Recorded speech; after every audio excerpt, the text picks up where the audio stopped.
Welcome to Boris FX Live. Sponsored by Dell, NVIDIA, and Intel. Hello and welcome to another Boris FX Live. I'm Ben Brownlee and you are in for a treat today. We've got a packed show for you. We're going to be starting off talking with Kyle Spiker, VFX lead compositor and NetFX Artist Experience Specialist at NetFlix. Then we'll dive into looking at Silhouette 2023, and we'll be taking a look at some of the new workflows and features. I will be helped out along the way, not only to figure out what year it is, but also to be coached through Silhouette by Silhouette product manager Marco Paolini and Boris FX product specialist Elizabeth Postel. So strap in and get ready for a big one. Now, of course, I can't do all of this by myself. This is called Boris FX Live for a reason, and I want to hear from you as the show progresses. And here's what you do. If you're watching on YouTube or Boris FX Live, you will see a super duper little chat window either over to the right hand side or just underneath. So whenever you have a question or comment, I would like you to tippy tap your little fingers over the keyboard and ask it directly there. Of course, we will be getting to as many questions as we can live throughout the show. But there is another reason why you might want to head to borisfxlive.com, because of course we are giving away some excellent prizes as we do on every live stream. So what you have to do is go to borisfxlive.com, scroll down to the bottom of the page, and there will be a little form for you to fill out for a chance to win. Now, Ben, what can I win? I hear you screaming. Well, it's easy. We've got a 1-year subscription of Silhouette going to one lucky winner. That is a $795 value. And also, we're going to be giving away the Boris FX Suite. So that's a 1-year subscription to the Boris FX Suite, which is everything that we do, with a little asterisk there now, including Silhouette that we're going to see today, Sapphire, Continuum, Mocha Pro, and Optics. So that's all going to go to one lucky winner as well. Now, before we get any further, I do want to say thank you very much to our sponsors, NVIDIA, Dell, and Intel, for helping to make these live streams happen. We really do appreciate all of their support. And of course, it always gives me a great time or great opportunity to talk about Dell, and this time the Precision 3260 Compact. Do you know what? It's small, it's beautiful, it's Dell. I can't read any of the other things because I don't have my glasses on, but I should actually have all of the specs memorized by now. I'm going to say it's probably got an M2 PCIe SSD storage, and I'd say, at a guess, up to 128 gigabytes of RAM. Yeah, telling me I'm going to say it's got an NVIDIA Quadro RTX A2000 card in there as well. Do you know that's 12 gigs of memory, perfect for what I like to call artificial intelligence. All right. Thank you very much, of course, to all of our sponsors. And we are now on Discord. So if you want to be up and hip and happening with all us cool kids, you want to head over to our Discord server. So you can take the time to type in that address, like an old person would, or you can do what all the kids are doing and just scan that QR code on your Discord app. We're there. We love Discord, and we've got a growing community happening, as we speak. So, everyone's there. Everyone is there, which means I'm hanging out there a lot. We're there to sort of, showcase some new stuff, give sneak previews of things that are happening, and also, we help out if people have got little questions as well. So that's all of our business. Let's get on to the main show.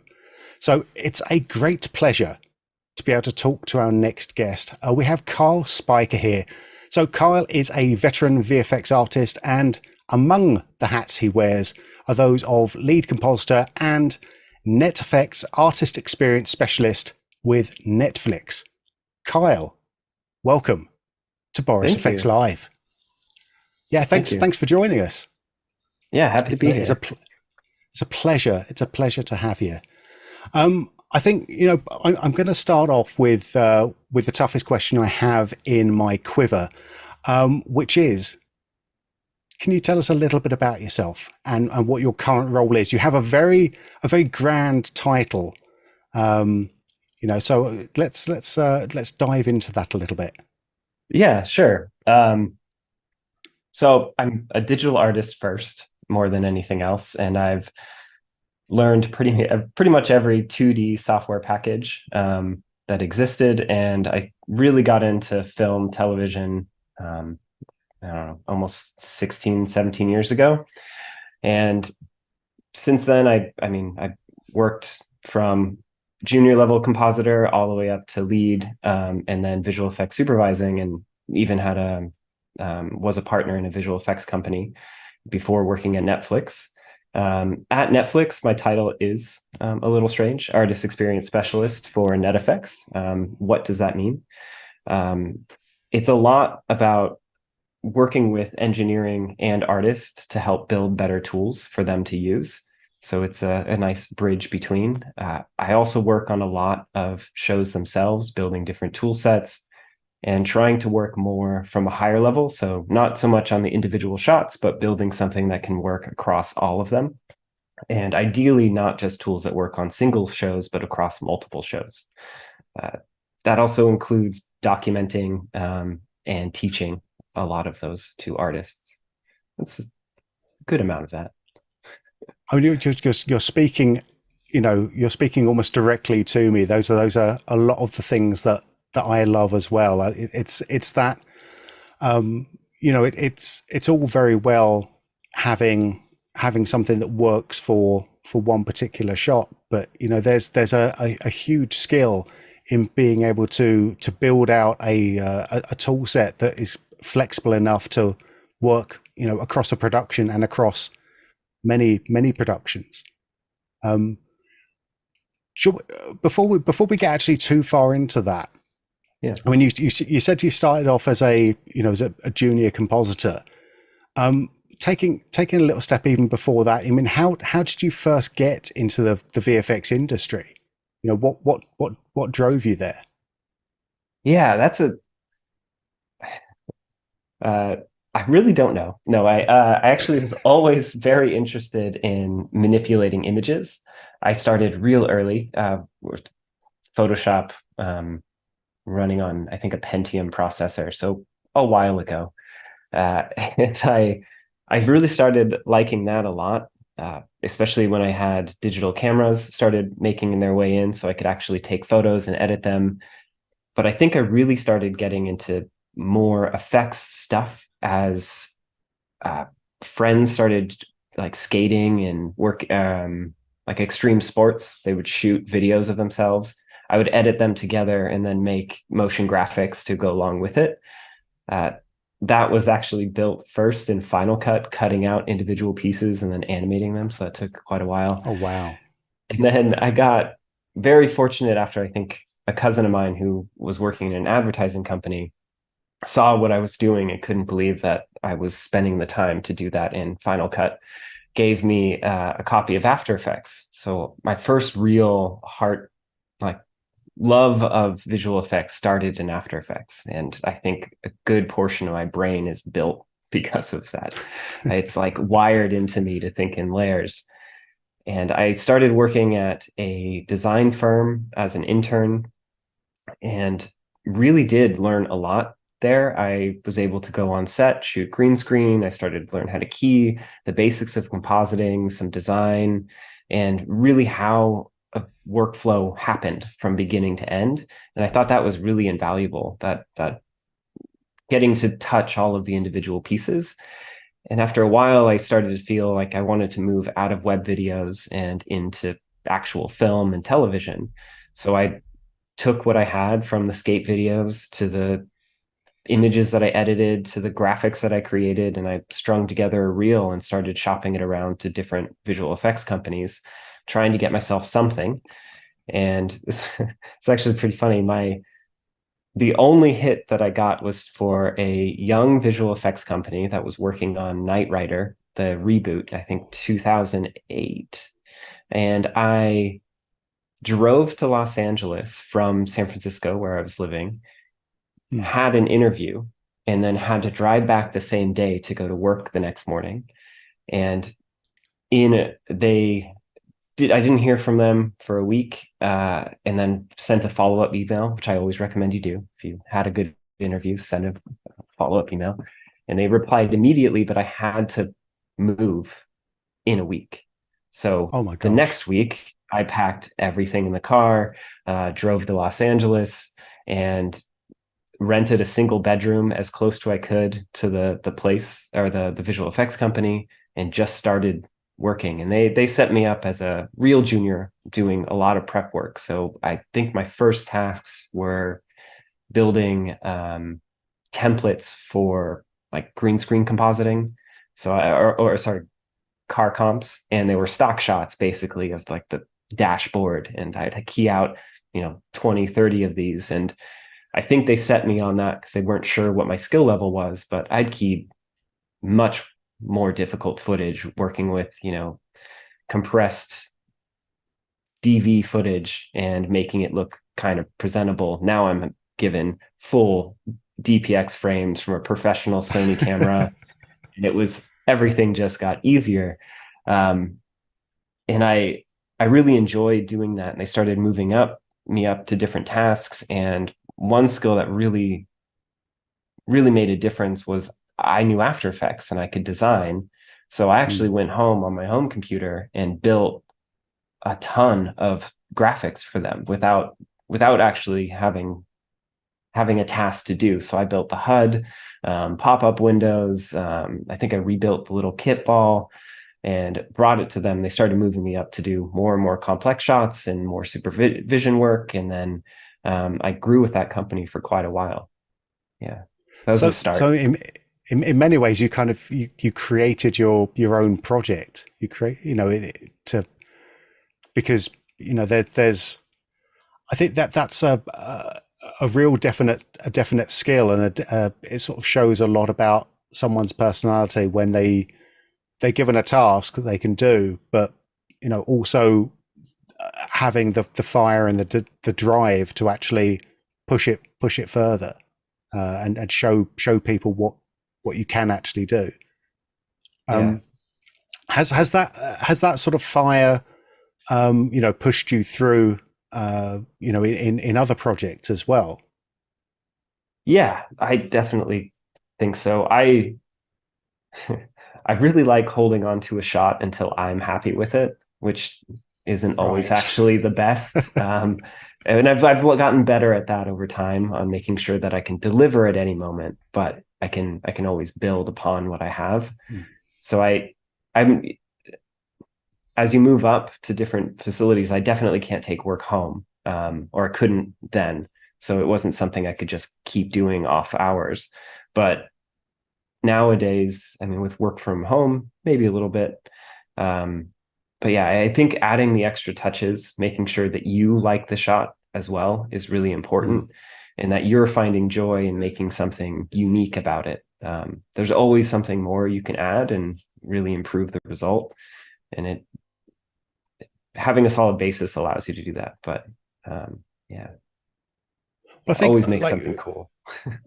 That's probably excellent advice there. Like, if you've got one takeaway, always make something cool is probably what I'd like to have on my gravestone. Moving back a little bit though, just to sort of talk a little bit about the challenges of working on like compressed footage. Do you think that sort of that need to make something look good when the source material probably isn't the best? Do you think that those skills there, that some of the techniques there, actually make it a lot easier and a lot a lot better when you were able to work on these bigger full size plates. Absolutely. No, absolutely no question. Working off of the lesser footage does make you better when you get to the actual, $100,000 camera footage. It does. You learn a lot of tricks that you will need, because even though it's shot with a high quality camera, and even if it has a correct color pipeline, the real problems still arise when, say, they didn't have enough time to remove the C stands from the green screen, or clean up the different colored panels and folds. All of that adds to challenges, and having worked with lower res or higher compressed footage kind of builds you a skill set to make that easier to deal with and when you get to the professional level. And I even say that the iPhones today, or any of the higher quality cell phone cameras, are around what I started with. I think they're better. Let's be honest. They're better. I think they're better than what we started with. So I'd say if you have green screen or a green wall or a blue wall, or actually any solid color wall, and you want to try something, it's a good starting point, and those skills will carry through to the next level. Absolutely. Yeah. I mean, the struggles of mini DV are a lot, SD mini DV are obviously a lot trickier than having, you've got 4K in your pocket. So, I've got a son who loves to sort of go around and start to work with these sort of effects things as well. And just the fact that everyone's got a camera that is capable of shooting something that you can use and you can work on further, directly in your pocket is a huge help for building those skills that people are going to need later. Yeah, absolutely. And I think, that I'm going to come back to that, because I think that's a really important idea. But I just want to sort of loop back to finally to your sort of past, and just do you actually remember a project you were working on where you realized that things were going right and everything had just fallen into place, and you suddenly felt like you were home? Yes, a few actually, and I find they always happen on the second season. It's very rare, say on episode 1 or 2, that you feel settled and everything's figured out. I find once you've established a really good foundation of trust with the editorial and creative team, and with your own team, is actually when it really starts to flow. I worked on multiple seasons of Covert Affairs, which is a fun show, and then Justified. And I felt like those actually, after a good amount of time, just became easy and fun. And we got to the point where we weren't ever really struggling to meet a deadline, but we were, confidently walking to the finish line with a solid product and really high quality results, at least at the time. You can always do better. That's my motto. But yeah, it is a really nice feeling, where it doesn't become stressful and it becomes just an entertaining way to work, especially if your group is, if you're artists and are working well together, and the whole team, artists, producers, IO, everything has to flow smoothly. And once that's nailed down, it really moves well. Yeah, that seems to be like when problems become known quantities, there's other time that you can start to focus on the unknown stuff. And if that unknown stuff is a bit more fun, or you can use it to actually add a little bit more polish, then obviously that's a better use of time than sort of trying to reinvent the wheel on every shot. Yeah, and being able to transfer what you had done previous seasons and move it across. Yeah, you already have the base tooling, so just use it again. Yeah. Well, I mean, how does that? If we come forward to now, and your role has obviously changed, but have you changed as an artist yourself? You know, or are you still, you know, that same sort of you know, problem solver that you were, you know, when you started? Um, I definitely have changed over the years, and now more so. I think it's really about finding like a really hmm, I'm trying to find the right term. I think before, when I first started, I was just like after that one shot, you know, it's the shot for the reel that I need. I want that explosion. I want that awesome set extension. I want that laser bouncing off the wall. That is what I was after before. But I think as I've grown as an artist, it's more, what do I contribute across the entire project, and how do I keep the audience more invested in all of it? So say if I was designing something as the laser bouncing off the wall, it's not just designing that one off solution. It's how do I make a particle system that bounces off the wall, creates a impact that glows? How do I change that? How do I modify it so that I can give that to someone else? And when they run that setup, it feels consistent and easy, and it looks integrated into the world. And hopefully it's good enough that the artist gets to that passable, or a spot that can be approved, but also has extra time where they can add their own touches and flavors on top of it, so that they can take that for themselves as, you know, now I got that laser shot. You know, it's not just that. So you get the best of both worlds as you've built the tooling, and then also the artists have the freedom to expand upon it and make something that they really like.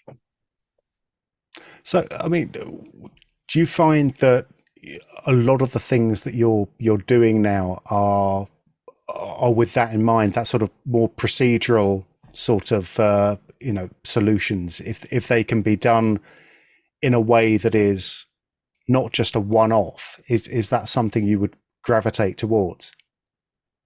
Yes.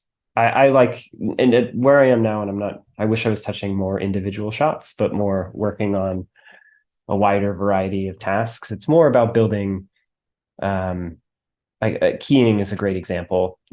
You can really design a key setup that your team can learn and use, that can translate across multiple shows. And once it's built and organized and documented, it's a solid resource, and it gets used over and over and over again. And obviously it's not the same setup, and there's always going to be adjustments, but the more it's built, the better you can expand upon it and find all the little edge cases, build another tool that helps, say, solve that one white halo that happens on a green screen because it was overlit slightly, or a better despill that not only separates the spill from it, corrects it, but also exports it, and then adds, if you're doing a car comp, the background, you know, transforms, so it actually adds relighting. And now newer tool, and then also being on top of what's coming out, what new tools are happening, and how can we integrate them quickly and easily, but also educate the artists on how to use them. I really like normals is a really fun one that's coming, like generate normals from everything. It opens a lot of doors for easier compositing.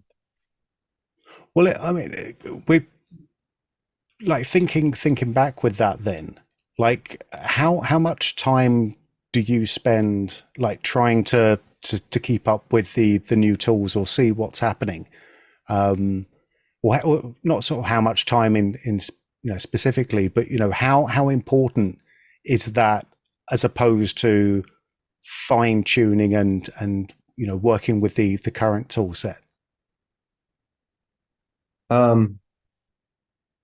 I think it's very important to keep on, always keep learning, always keep moving and looking for something else.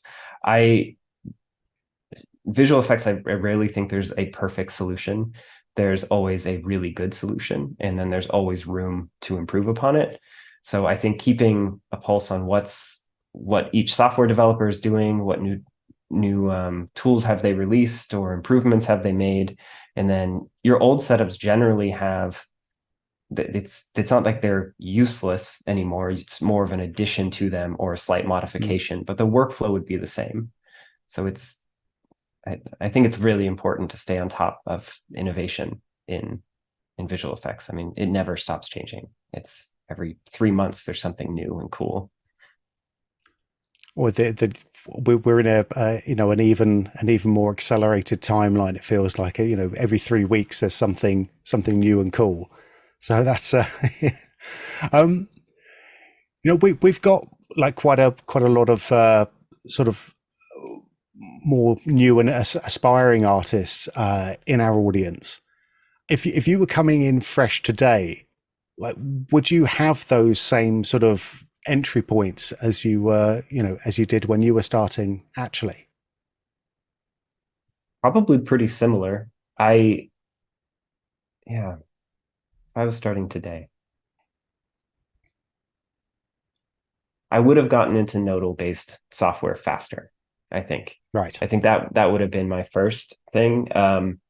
I also kind of had a bias towards what I knew. So I really knew After Effects. So I thought that was the software, and then I kind of fought the opinions of others that, this one was better or that one was better.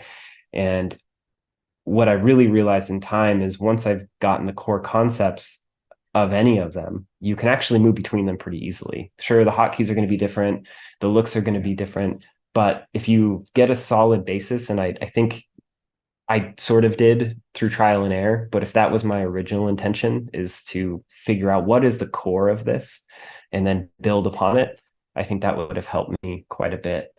I also recommend you start reading about like visual effects pipelines. That was one thing I really didn't understand, and it took me a while to get, because working from home, you can build your own shots, but you can only go so far on your own. It's really important to figure out how to work with a team, and that team is composed of very different components. Yeah, the first time I had an actual producer and coordinator working on a show that was managing a shot tracking system, it was like game changing. Like, what? All my tasks are organized. I have a description. You mean I have annotations? Everything's ingested for me. Yeah, that was really great. I think learning the basics of that workflow is just important, especially probably in an interview when you're talking to someone talking to you about it. They're going to ask if you know about shot grid or F-Track or any of the other shot tracking systems, and they'll have some questions to really figure out how you would work and fit in a team. And I think I lacked that in the beginning, and I think that would help new artists as well. And then also, because you're working with other departments, if you're a compositor or paint artist or roto artist, it's also really good to understand the other disciplines. So knowing a bit about 3D tracking, knowing a bit about 3D itself, rendering, how passes come to you, all of that will be really important as you communicate and you start moving from lower level shots to higher level shots. It's just important to talk to the different team members and speak the same language, because they are similar, but they aren't the same. So it's really important to get those down. I mean, if you had to, I'm going to nail you down to three specific general topics or general disciplines that people should nail down. What would those be? Are we talking like core disciplines? So Core tracking, disciplines, yeah. roto, yeah, tracking, roto, and paint. I mean, well, I mean, compositing. I have to go with 4. I think you should learn the basics of compositing. I think tracking is essential to everything. It really is. And it actually plays a huge role in how I like to composite and work and paint. But I think a lot of people, or not a lot of people, but I think you depending on where you started working and how you began, a lot of those disciplines aren't really needed so much for a compositor. For example, your tracks will be supplied, your mats generally supplied, paint's usually supplied, but you usually, or at least you always run into a problem where you you need something, let's say you need to track something else that was not originally assigned to someone else, or you need a mat for something small, or a paint task. And it's really helpful just to be able to use those tools very quickly and then not have to go outside and ask for help for them. But tracking is really fun for me. That's probably why I love Mocha Pro so much, or Mocha, or in Silhouette's tracker now. That is very important to me. Yeah, compositing, you should definitely know compositing, but it's a wide field. So what am I compositing, you know? But the general math of how to add something on top of it or over something on top of a plate is super important. And then how to blend that and color correct it is also very important. There's a lot to learn. Like there's a lot to learn. There's a lot to learn.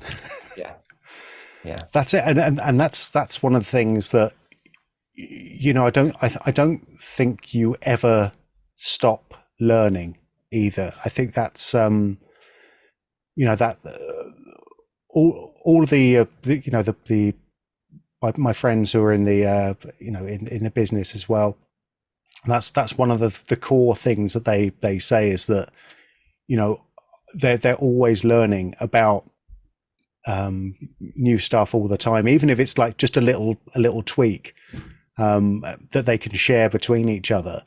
You know, there's always something new to learn. It's like, okay, we can, you know, here's something really interesting we can do with edges just by mixing this in a slightly different way. And I think that's kind of fascinating to me, is that, you know, even people who are at the top of their game, you know, there's still that desire and that you know, that passion to keep learning and to keep pushing. Absolutely. And that's why I really like, if you have a good team that you're working with, of a group of artists, share secrets openly between each other. You'll grow better together. And it's very important to keep an open mind. I always try to hope that I want to think more like a junior artist when approaching many tasks. If you get too confident in your solution and you aren't looking for a better one, it's likely you're missing out on something. I'm a firm believer. Always keep learning and searching for new and better. Well, here's my final question of this part, and then we'll take a little break, and maybe I'll give away something if I'm feeling generous. But like, how do you test the bounds of what's a realistic, quote unquote, you know, final result? You know, where is it? Do you ever feel the need or the desire to kind of see if you can push it a little bit further and then have to pull it back? Pull it back from too real? No. Pull it back when it's gone over the edge. Where it's gone over the edge. References are really important. And ideally, you keep your own reference library that's organized and categorized by you, so you can search and find stuff quickly. I find that as super valuable. And when I'm compositing a certain element, a good example is a set extension, because those are very important to look extremely real, is to have those in your comp with you, or in a window next to it where you can go back and forth. Check lighting direction. Lighting is also incredibly important for realism, making sure that it sits well, matching lenses. There is a lot to do. When I catch myself going too far, a matte painting is a great example. If I ever get a note to add a bird into a shot, I have failed, is how I like to think about it. There are so many more interesting things to do to a matte painting besides just adding a bird. The real note for that is usually, this feels like there isn't enough life in it. And it doesn't seem like, if you shoot 15 seconds of a static frame down a normal street with trees and there isn't any wind blowing, it looks somewhat static, but it isn't. Everything is moving, the air is moving, there's particles in the air, the grass is moving, the trees are moving, the light has subtle changes and differences. And I find it's really important to add those tiny elements early on as you're building your initial matte painting. It's how do I make these subtle, small touches that are going to avoid someone asking me for a bird, unless a bird was part of the task. Like if they really wanted a bird, that's okay. But if I was delivered it as this is a realistic looking environmental painting and it has life in it, if someone asks for a bird, sometimes I'll push back. Can I do this instead of a bird? It references making sure that it looks living in some way. And then one, I don't know if this works. There's one, and I don't know if this applies to everyone, but say you're doing an effect shot, so an explosion, a gun, a thing, if I watch it back and I don't hear a sound without sound in my head, then it's missing something. And I don't know, that's a me thing probably, but I'll watch a shot on repeat and eventually I'll start hearing a sound as I start adding more elements to it. A explosion or a bullet shot, it's usually about like what happens to the environment or the object that's being hit that makes it feel more real to me. And some of that could even be as subtle as adding like a slight camera wobble or like a hit to the lens, but that's very hard to get into a show. I've tried, and a lot of people don't want you to ever do that. So instead, try to get more creative. And if that bullet hits a wall, let's make sure that it impacts, it ricochets, it cracks, and then the light and everything just feels more natural. And the direction is usually right. So if it hits at an angle, make sure that it continues in the correct angle after it. It's a hard question. There's a lot to do, but I think for me, the most important is references, and then making sure that the subtle things are there. Obviously, you can go through all the QC checks that you want to make sure that you're actually integrated. So oversaturation, gammas, black and white points, all that stuff. One trick I like to use is to remove all motion while working on a shot. So if your shot has a lot of camera motion and you're adding something into it, if you're trying to review it with the original camera motion, or even if it's on a character with the original character motion, it's likely you're missing a ton of subtle details on the tracking data because your brain is having to deal with a moving object. But if you make it static as much as possible with a stabilize and then work in a stabilized space to make sure that it's truly stuck to that element, that also helps a lot. Usually in my comps, I'll have a few different stabilized areas to check and make sure that they look good. Also really helpful for green screen edges. Just grabbing the edge of a character, maybe their hair or head, and then stabilizing just to that to make sure that your edges are smooth, integrated, and high detail. That helps. No, that's excellent. There's like you said, that's a very, it's an impossible question to answer succinctly because there are so many different elements to it. But I love that answer. I think I think hearing the sound is a fantastic little metaphor for all of this. That one also works for graphics. If you're a motion graphics person and you play it back and it makes like a beep sound on the button, you've done it. And that there is that sort of internal rhythm of things as well. And if you can find the rhythm, that's where I think that things start to come alive as well. Not necessarily like an editing rhythm, but like a more sort of existential internal rhythm. And now I see that I've gone far too zen for this point of the show. All right, we're talking with Carl Spiker at the moment. We are going to be continuing to talk with him after this little break. I just want to say we've had a ton of really good questions coming in the chat. Please keep those coming. I will try to get to those a little bit later on in the show.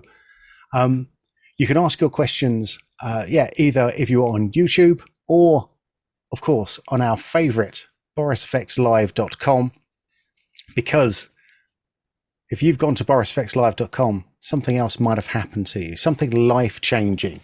If you scroll down to the bottom of the page, you'll have seen we have a little competition entry form, and it's your chance to win here. So what we're going to do is we are going to be giving away, we've got a couple of prizes to give away, but what we're going to do is give away right now a 1-year subscription to Silhouette. So we're going to be having a little look at Silhouette 2023 in all its glory a little bit later on in the show. But one of you might be coming into that with slightly heavier pockets. I don't know. That doesn't make any sense. All right, let's see if we have a winner. I'm going to see if we have a winner. Right, let's roll that tombola. We're going to keep it going. We're going to keep it going. We're going to keep it going. Let's see who our lucky first winner of the day is. It is going to be Salma Faruqi. Salma, congratulations. You are our first winner of the day. If you're in chat, have a wave, clap everyone else who is in chat. Congratulations, Salma. You have won our first prize, which is a 1-year subscription to Silhouette. You don't have to do anything more. We will be in contact with you within the next day or so to let you know how you win or how you get your prize. Alrighty. Let's see what else is going to be coming up today. We have got a very jam-packed show. We are going to be continuing to talk to Kyle Spiker with delving a little bit more into the software side of things in just a moment. We're going to be following that up by looking at Silhouette, and we're going to be delving into some of the new features and or workflows that we have available to us, including a bit of generative AI to help us with things like inpainting and some of our composites. And also, of course, a bit of grain management coming up after that. So stick with us. We have still got a lot to come. And of course, if you want to be part of the bigger community, remember to join us on Discord as well. We will have a QR code sending up on the screen in just a wee little bit. All right. So, as if by magic, here's the code. Get your phones up and ready, beep that code, or be a dinosaur and go to discord.io/BorisFX. Either way is good. All right, so let's come back in. We've got Carl Spikers we've been talking through today, but I also want to bring in a couple of other guests now. We also have joining us Silhouette product manager Marco Paolidi. Marco, hello. Thank you very much. And we have Boris FX product specialist Elizabeth Postel as well. Elizabeth, welcome to the show. Hi, hello Ben. Hello everyone. I think is this your first time actually live on the show? Actually, the second. Second time. All right, yeah, there we go. Today I'm going to be showing you a little bit of the new tools in Silhouette. Oh, it's going to be fun. All right. Well, let's carry on with our chat. We'll come back to you, Marco, and Elizabeth in just a moment. But be on tenterhooks for just now. And of course, if you've got anything, you can pipe in. I'll make sure the mics are live. Brian, do not make their mics live. All right. So, Kyle, let's talk a little bit more about specific software now. Can you talk a little bit about the main sort of software packages that you use in your pipeline, just in a sort of general, a generalized way? Sure. Yeah, the pipeline's pretty standard software usage or industry standards. So Nuke is our primary compositor. We have Silhouette for paint, roto, and some compositing. Mocha is used as a standalone for additional tracking work. And then Maya, Houdini, Mari. I mean, pretty much what you can think of, we have them in the workflow. Yeah, but a lot of the work we're currently doing is 2D based, so heavily in Silhouette and Nuke are the most used. I mean, are there particular tasks that you gravitate towards Silhouette for?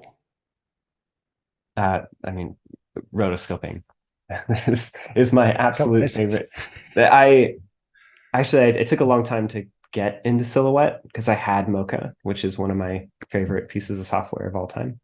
And I never really saw the need to use it.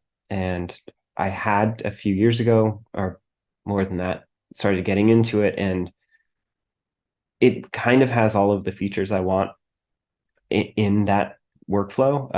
Like I said, I love to stabilize my footage to QC and work that way. But in Silhouette is, I think, the only, or one of the only, in Mocha, the only software that I know of that has built-in stabilization in the viewer.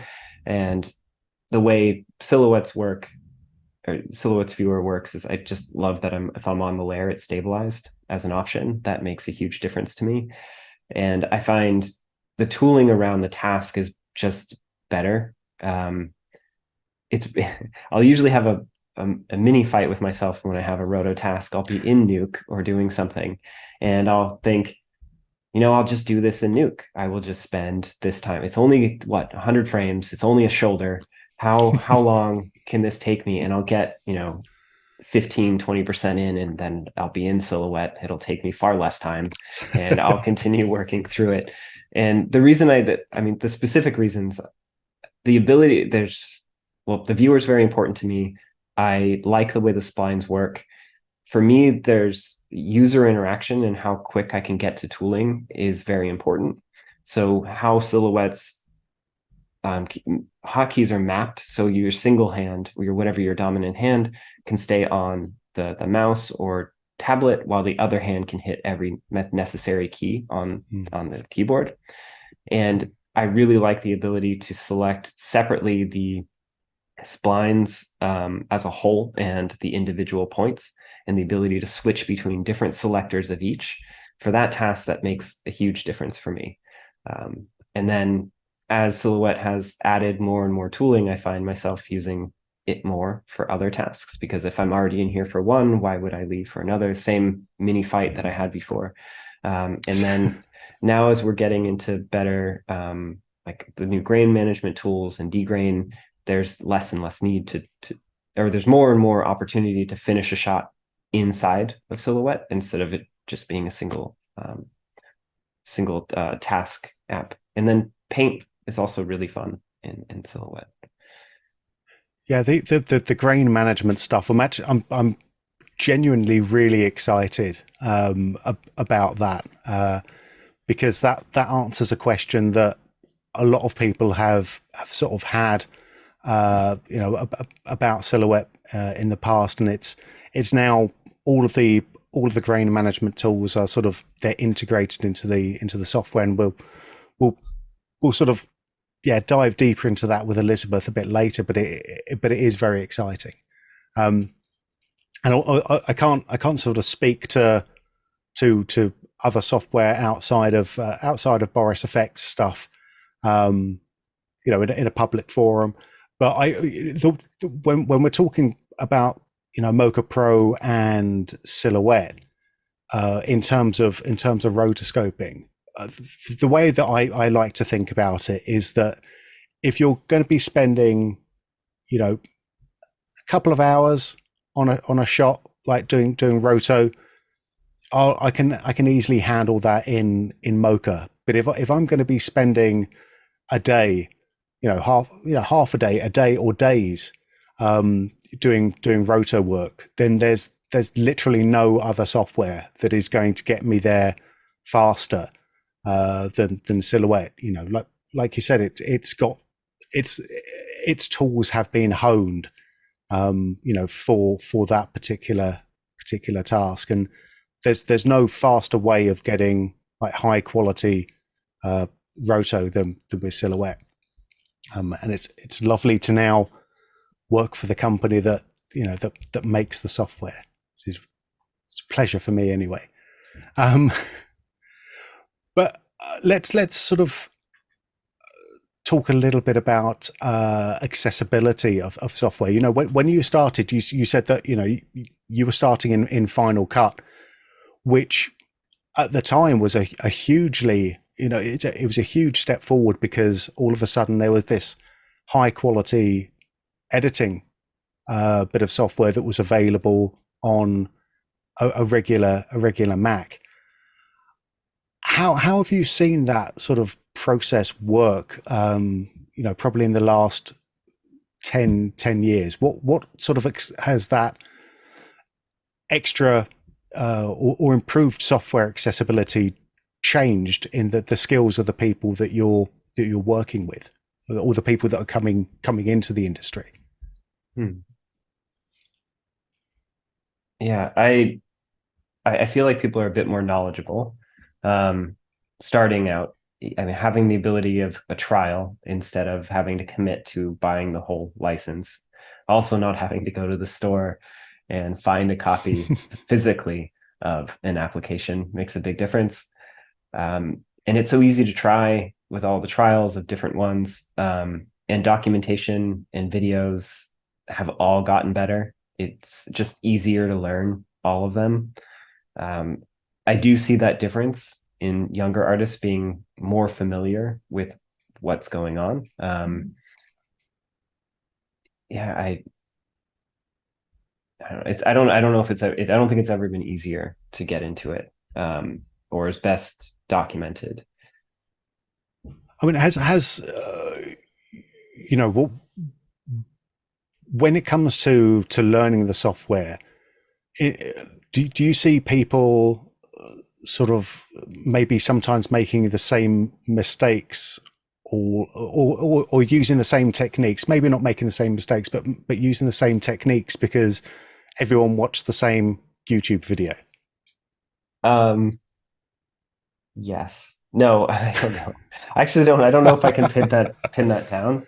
I try to avoid watching YouTube videos of people teaching me different things. If I'm learning a new software, the first thing I do is read the manual. I know that's very boring. It's just so long.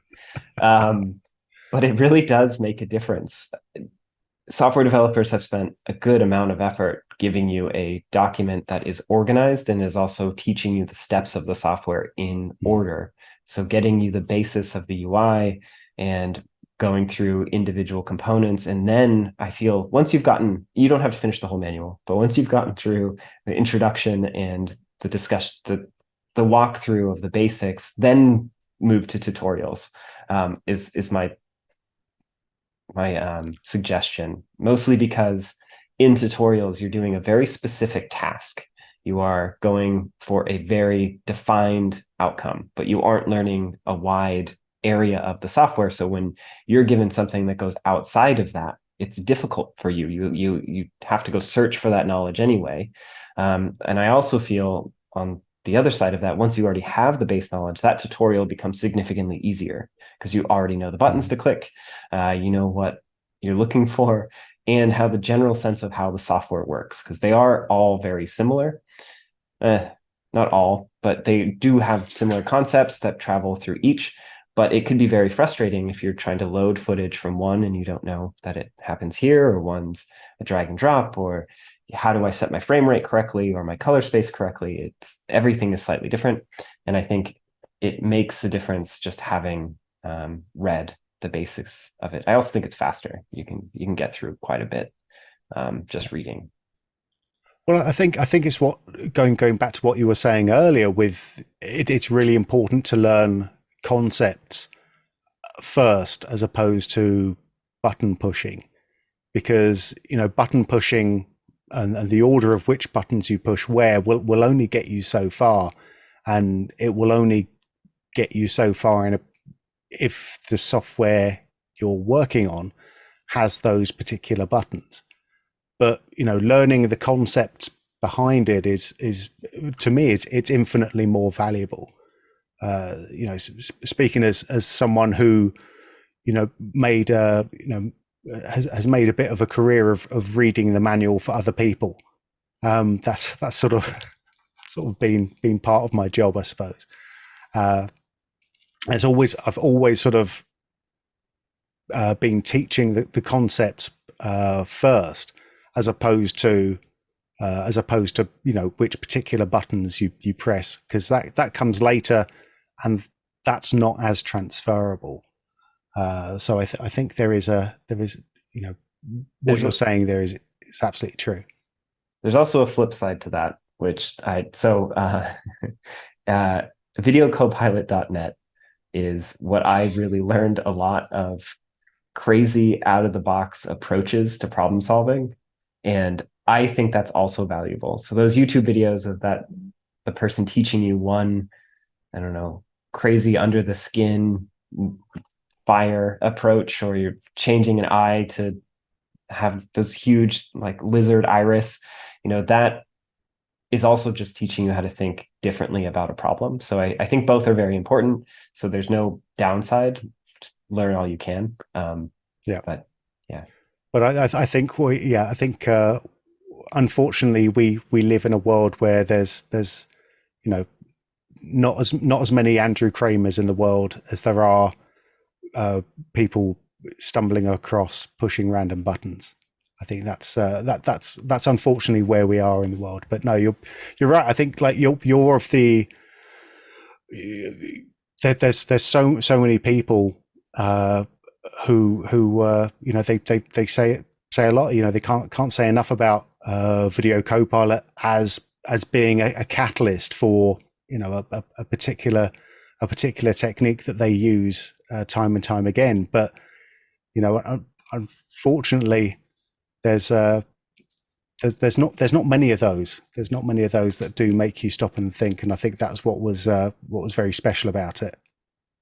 Yeah, really unique approaches and fun. Yeah, really engaging stuff. That's it. And you can expand upon it. Like some of those approaches are, I don't want to say it. They're a little hacky, and that's not in a negative way. I'm not trying to say it is a negative thing, but he has to fit a lot in a 20-minute video, and to do that, you can't build it faster, I guess. But the basics idea, say you've done a shockwave or you've done an explosion, you're going to need a shockwave. It's got to move the ground. It has to have dust fly up. You need a certain amount of light interaction, and all of those are represented in the videos. But to move those from shot to shot that isn't that shot, you need to learn a little more and try different things. Learn how to extrapolate. I think that's a skill. Way. There we go. Speaking of tricks that aren't hacky, this is an awful segue, but is there a top trick that you use consistently or used semi-consistently on projects? Yeah, I kind of give like stabilization. That's the one trick, and I'll add to it so it's not the same one. But so for paint work specifically, I like to avoid. I'm just not super great at frame by frame paint. I'm just not. And to get around that, but still complete those tasks, I usually cheat as much as I possibly can. So creating stabilized space not only makes it easier to find what is wrong and repair it, but it also gives you a lot of freedom to do other things, like say a dissolve between two still frames of two painted frames. That will give you a pretty good representation of a transition from one to another. And that helps a lot when you don't know how to consistently paint frame by frame, or use tools like inpaint, so a fill operation instead, if you're not as good at doing that like I am. I think that matters a lot. There's a lot of tricks for keying that I like. That one's actually pretty good. So keying workflow, a lot of times I see junior and mid-level artists fighting a green screen where their green screen isn't perfectly smooth, and the percentage of time that my green screens are perfectly smooth is very, very low. I'd say in like maybe 5% of the green screens I'd put in like excellent category. So I think it's really important to get good at dealing with screens that aren't great. And there's a lot of reasons why that happens on set, and they're all actually pretty valid. And I used to get very upset when I get a bad plate, like, how could they do this? But over time, I've realized there are many good reasons why it got to you that way. So dealing with it instead of getting angry about it was something I learned the hard way. And to get around that, it's really my approach for bad green screens like that is to smooth the green screen before, so it becomes a paint task before it becomes a keying task. And you can use the green screen to assist in that paint task, but what you really want to do is make sure when you get to the keying stage, you're not fighting random individual edges or sections. You're first smoothing it to the point that it looks as if it was a perfect green screen. And then the keying operation, which can be done with, one or, a couple of operations instead of hundreds across a script, it makes it significantly better. Your results will look nicer. You'll have a much happier time working on it. And then you can do more on top of it. So once you have that basis and once it's nice and smooth, you can better blend edges.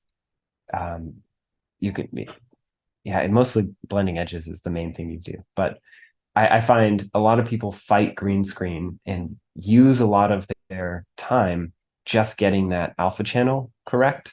And instead, I like the idea of getting to the compositing stage where I'm making those two combine better and making that look more realistic. And the more time I can spend there instead of on my edge, the better my composite will look in the end. That's one. Definitely smooth and paint the green screen. And if you are a visual effects studio, I would make that a paint task. If you have bad green screens coming to you or uneven, let's not say bad because there are reasons, uneven green screens coming to you, it just makes it better for the compositors as they move forward. And you can always, like I said, use the green screen to help assist with the paint and make that better. I think that's excellent. That's such a good point and a good way of thinking of it. And I think it's also a very good place for us to finish. I mean, I've still got loads of stuff that I want to talk to you about, but unfortunately, time is still linear as far as I know. So we've run out. But this has been absolutely fascinating. If you want to, you'll feel free to hang out and watch us play a little bit with Silhouette. But if that's it, then thank you very much, Carl. Yeah, thank you. This has been really fun. Very exciting, and I'm excited for the demos. See all the new stuff in there. There we go, and hopefully we'll have you back as well. Because I've still got like 18 pages of very, very tightly written notes I have to go through. All right. Yeah. Cool. Next time. All right. Well, thank you very much. That was Carl Spiker. There's so much stuff to unpack there. I think we'll be making lots of little best of bits from that, because that was really great. Thank you very much, Carl. We're going to be moving the show forward a little bit more now. Coming up in just a moment, we have got, like I promised, we're going to be seeing some of the new stuff coming in Silhouette 2023. We've spoken a little bit about it already. and we're going to be looking at it live. And then after that, we're going to be coming in and seeing even more. We're going to be looking at some of the grain management that we were just talking about. But before we do that, let's bring back Marco and Elizabeth if we can. Marco, hello. Elizabeth, hello. We're back. Hey. All right. Marco, I'm going to throw it over to you for just a couple of minutes, if that's all right. If you can just give us a brief overview of what's new in Silhouette 2023, because there's obviously going to be a ton more stuff than we could actually show. So take it away. Thanks, Ben. Thanks, Kyle. That was a great interview. For us, Silhouette 2023, we're really excited about it. We've kind of dipping our toes into generative AI and machine learning. And the first node for generative AI is Stability, which is now integrated directly into Silhouette.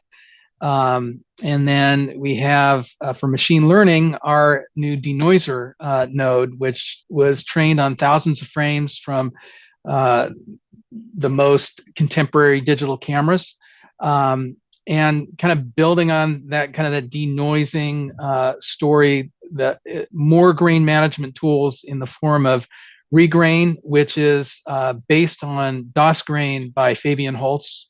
We worked in collaboration with him to design a version for Silhouette.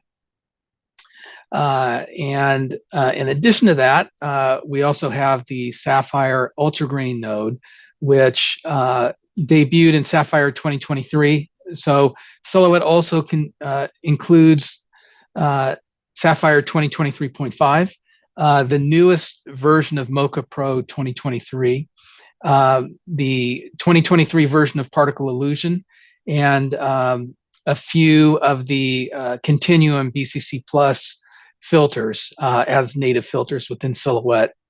The other big news in the 2023 version of Silhouette is we've added Primat, a GPU accelerated version, and last but not least, expressions. So you can now link parameters within the same node. You can link parameters between different nodes, or you can use Python math in conjunction with those parameters to do various animations and scripting. I mean, you could get quite involved with it if scripting is something that you do regularly. But if scripting is not something that comes naturally to you, the parameter linking, I'm sure you'll find a lot of good uses for it. In addition, there's many workflow improvements, node changes and improvements, and there's a load of new presets as well. So we're all really excited about it, and we hope to build upon the generative AI features as well as additional machine learning features as more models and features are added. So I don't want to talk too much. So I know we have limited time for the demonstrations, but I'll be piping in at various times. Yeah, please do. As soon as I forget something, then just say, Ben, you've forgotten it here, because I'm going to be behind the pen for the first bit of this. So should we take a little look then? Sounds good. Excellent. All right. Well, this is the shot we're going to build up over the next 20 minutes. No, it's not. It's not the shot. I think this is going to take a little bit longer than 20 minutes to build up, just fractionally. But this actually talks, or lets me talk about a lot of stuff that we've been doing, because this actually started off as this shot here. And we were talking with Kyle about not bad green screens. What was the phrase? Challenged green screens. This certainly was a bit of a challenging green screen anyway. But we have another thing that was also a little bit challenging for this shot, which was this particular foot here. Now, I actually like this foot because I think this gives us sort of immediacy and a little bit of, what's the word that I'm looking for? It's a bit sinister as it goes along. But, at the end of the day, it's not for me to say that we should keep the foot. It's actually for me to want to get rid of the foot. So we could come in and we could sort of paint this out. In fact, at the moment, I've got a roto node here. We'll have a little look at the stabilized version of this. So this has just been tracked through. So I've stabilized it to the front of the path here. Now we could just sort of do a traditional paint in here, but I want to show you something a little bit different, because like Marco was saying, we've got a couple of machine learning and nodes available to us, and the first one we're going to look at is stability. So stability, runs on Stable Diffusion. If we take a little look down at the bottom right hand corner, there are a couple of different modes that we can use with this. We can either use it for generating, which will generate up a whole image, or we can use it for inpainting if we want to paint something inside a particular shape, or we can use it for outpainting, so we can use it to extend something out past a particular shape. And in this case, what I'm going to do is I'm going to use it for a little bit of inpainting. And before I close this down here, we've got a couple of models, a couple meaning a lot in this case. So we've got, stable inpainting V2, V1, and the nice thing about this way of working with the machine learning nodes is that this sort of model based approach means that we can start to bring in improvements into these nodes relatively simply, without having to, we get an updated model available to us, and we can use the updated model. And here with inpainting, I've already made my roto shape around my foot. So instead of coming in and doing actual manual paint on this, I'm going to let stability do all the work for me. Now I could add a prompt in here, but because we're doing inpainting, I actually don't need to. The only thing I really need to do is we've got a lot of options around here. I'm going to leave all of those at default. The only thing I'm going to change is how many images that I want to generate. I'll just generate up 3 images for now, just 'cause it will take a little bit less time to do. And then I'll hit the big generate button and it will start dreaming for me. And what it's doing is it's going along and now coming up with different ways of filling in this area.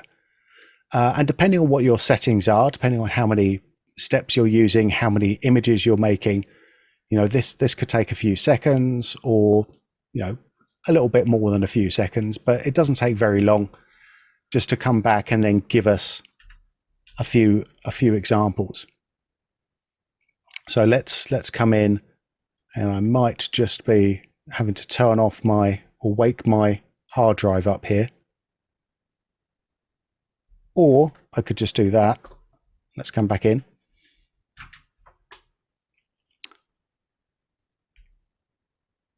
And we will keep talking. Something's going wrong. I'm going to just stop sharing for 2 seconds. No, here we go. I've now got a couple of different versions. let's see, there we go. Excellent. So taking a little look here, I've now got a few different versions of how we are going to fill in that gap. Hopefully that's coming through, because it's looking a little bit strange on my preview.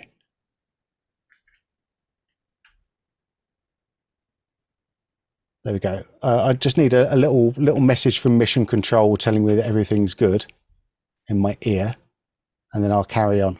Okay, good. So yeah, now we've got this coming in. If I like any of these, which I do, let's say I like this one the most. These are still images that are available on the disk. So, you know, as soon as we generate these images, they're available for us to import or to share out in any other way that we want to.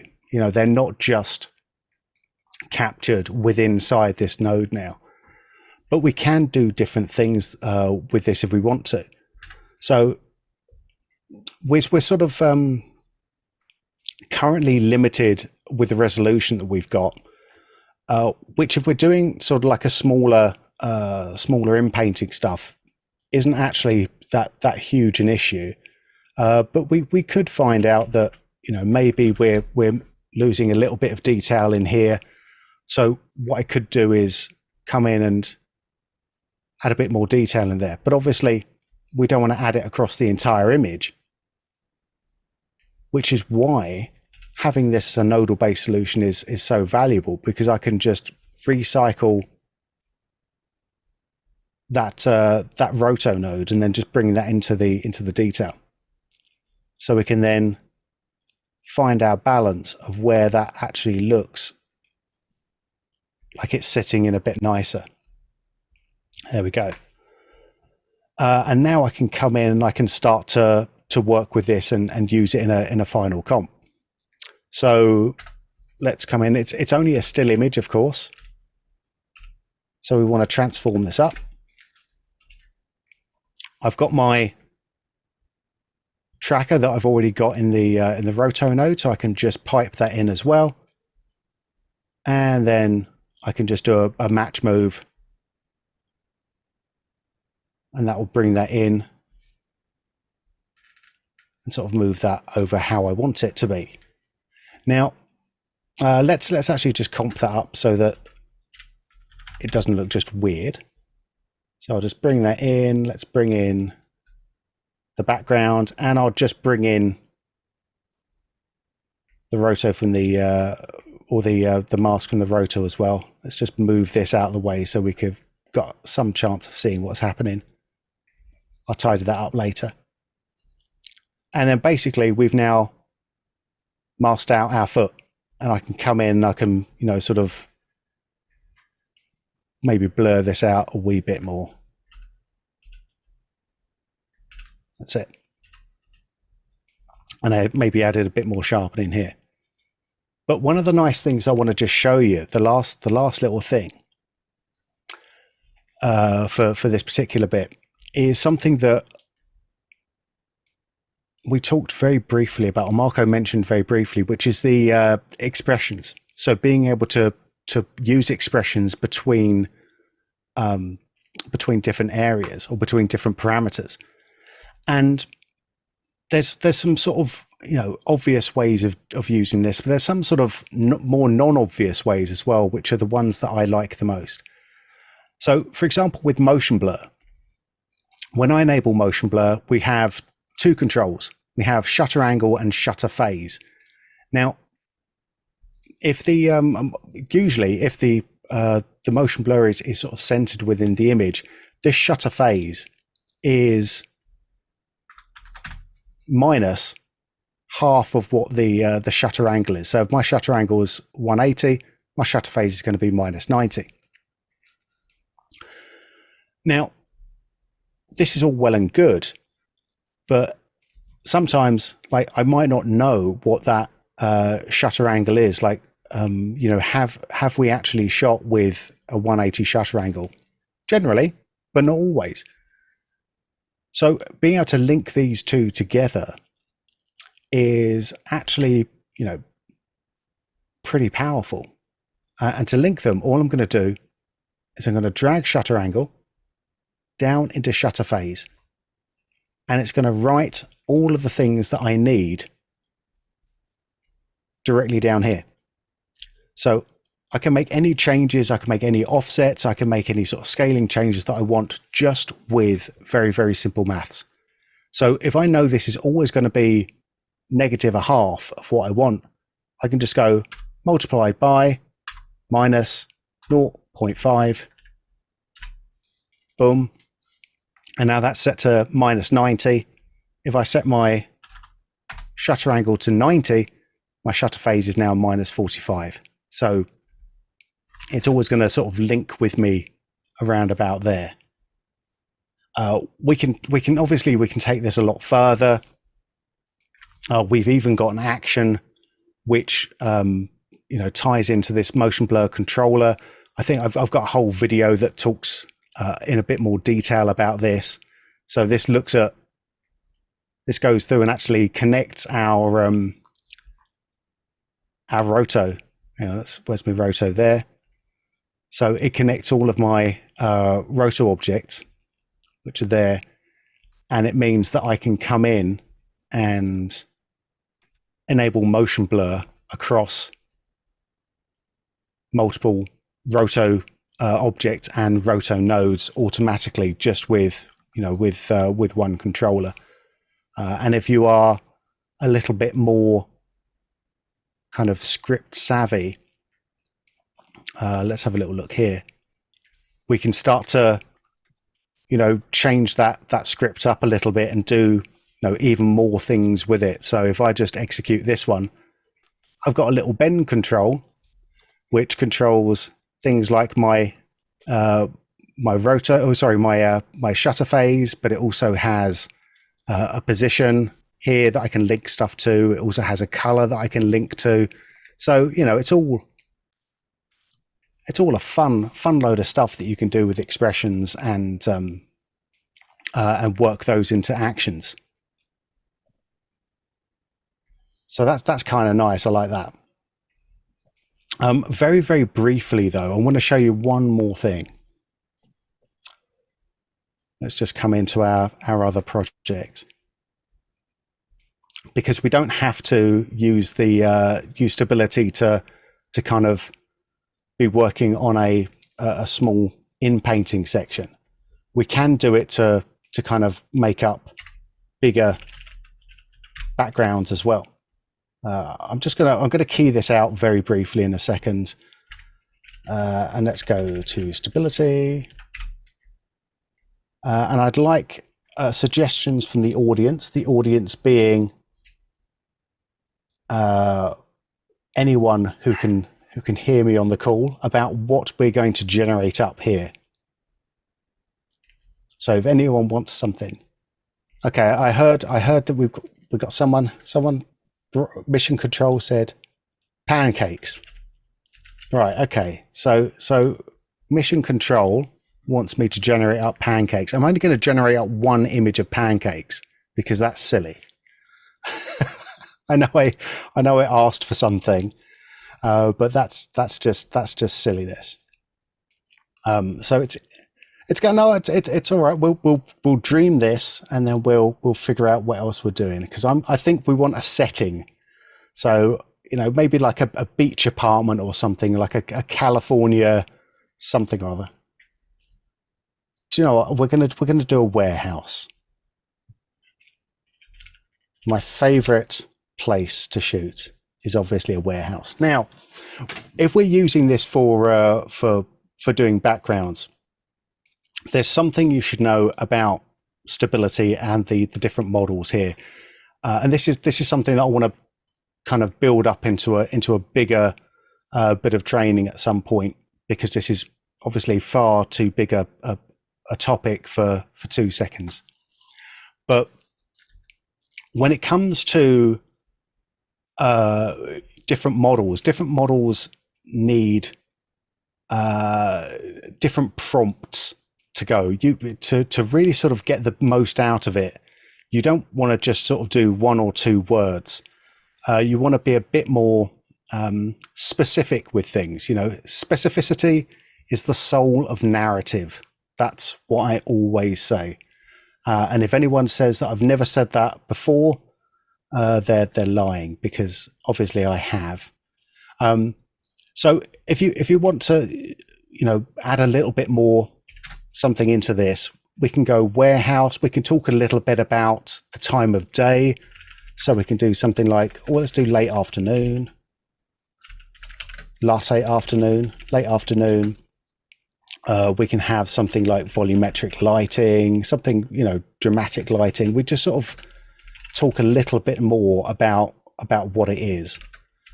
I'll do photograph possibly, and then we'll just generate up that now.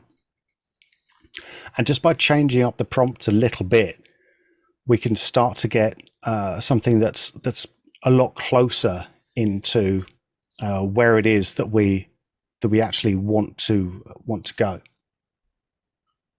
And we can even do things like negative prompts as well. So if this generates us, oh, there we go. That's something that's kind of nice.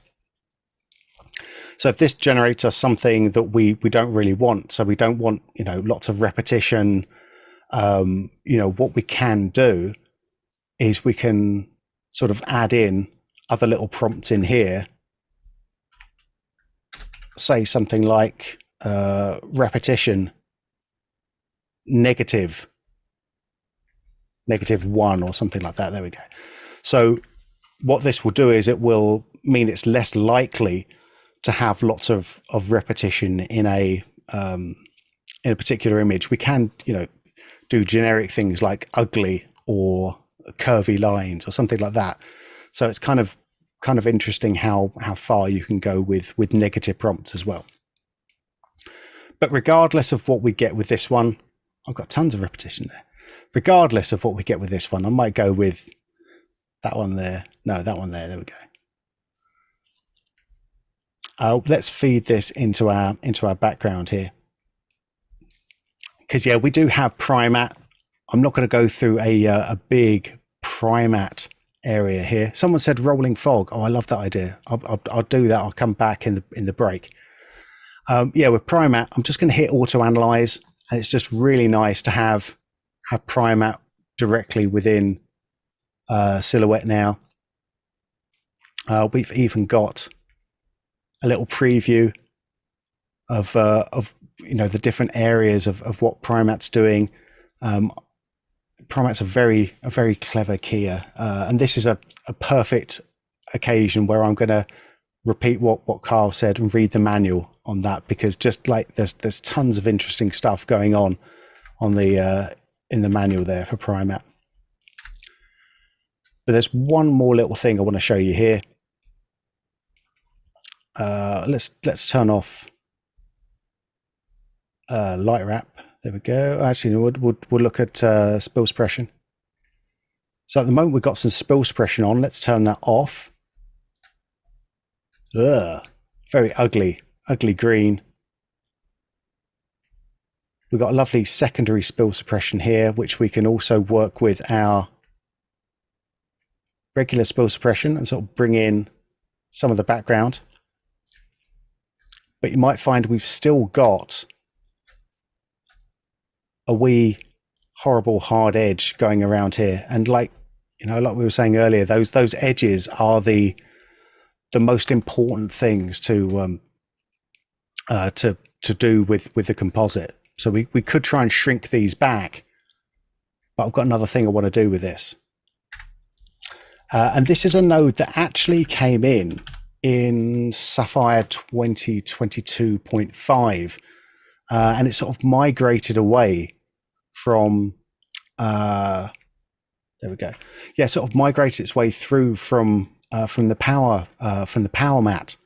So what this is doing is it's coming in and sort of pushing out our color and estimating where our color is going to be, or what our color in the background is going to be.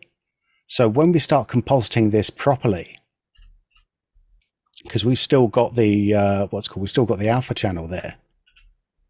So when we start compositing this properly, we get a really nice result across the edges. Let me just show you this. Right, so here's with the color estimation, and that's what we had just coming out of Primat. So we can start to see there's a few little tricks here that we can start to use with the color estimation. And you know, I could build this up, and I think I've got, where is it here? Is it this one? No, that's a different shot. Is it this one? Yeah, I think this might be the one, because I've gone through like a few different areas on this, and I've sort of built up this shot a little bit more. And what we've got out of this one is we've got tons of, let's pop our way in there. There we go.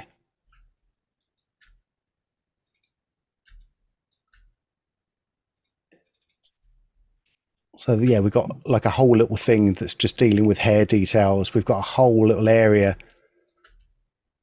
that's dealing with the phone insert for that. But mainly, like the whole sort of composite stuff is really just getting done with that color estimation and sort of bringing that, and Primat doing the heavy lifting. And the nice thing about doing it this way is that at any point that I want to change the background, I can just change the background out there, and all of the light wrap and all of the spill sort of just follows with as well. Let's see, what have I got in here? Oh yeah, I've got some other little things popping back here, so I could just at any point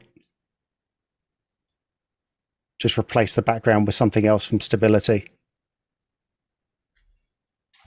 and that'll basically just work its way through the rest of the comp.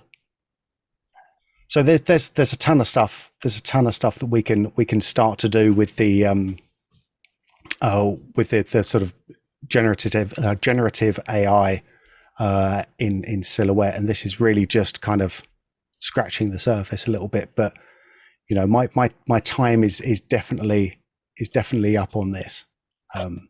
So I'm going to stop now and ask if there's any questions. Were there any questions from anyone in the chat? Because I've obviously not being able to monitor chat at the same time.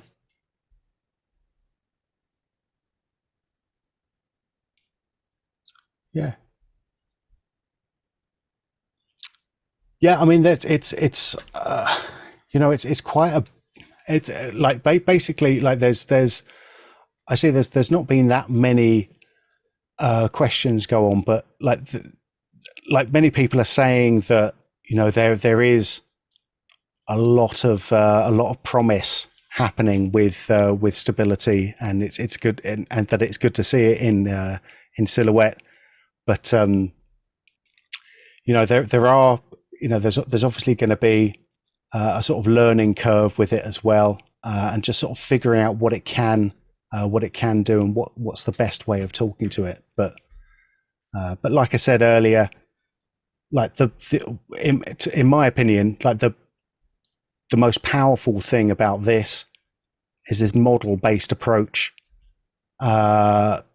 Is sort of coming in and being able to plug in new models as they're sort of developed, and sort of just getting the benefits from there.